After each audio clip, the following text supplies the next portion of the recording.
Umaarangkada naman sa global music streaming app na station head ang SB19. Sa katunayan, kabugan ang mga rin ng P-pop sa mga international music superstars, gaya ng BTS, Joe Jonas at Camila Cabello. Lumalaban din ang kanta ng SB19 na Mapa featuring aroma sa mga hit song ni na American rapper Tyler, The Creator, South Korean rapper na si Jennie, British singer-songwriter na si Pink Panthers at si K-pop girl group na Red Velvet.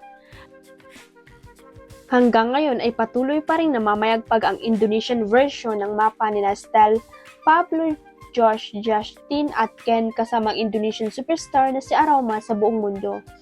Ito'y kahit nung July last year pa ito na i-release. Hopya nga ang fan ng Malima na sana mag-guest si Aroma sa wakas at simula. Trilogy Concert Finals darating na April 18 sa SMDC Festival Grounds. Wish nila na mag-perform ng live ang trending Indonesian version ng nasabing OGS B19 hit song noong 2021. Madugo ang paghahanda ng P-pop idol girl group na BINI para sa Coachella na magaganap next month. Right now po nagtitraining na po kami for Coachella and madugo, sabi ni BINI Sheena. Dagdag pa niya, talagang we are very focused, binibuild namin yung stamina namin, nag-aaral kami ng mga bagong bagay for Coachella. So it's really something you guys should look forward to.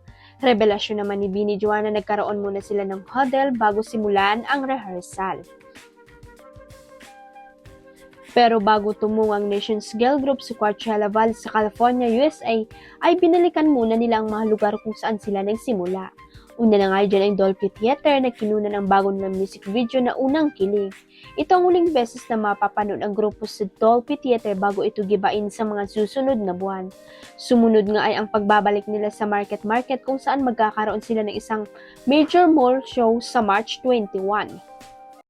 Huwag kalimutan ang subscribe button at i-ring ang notification bell para sa latest chika updates.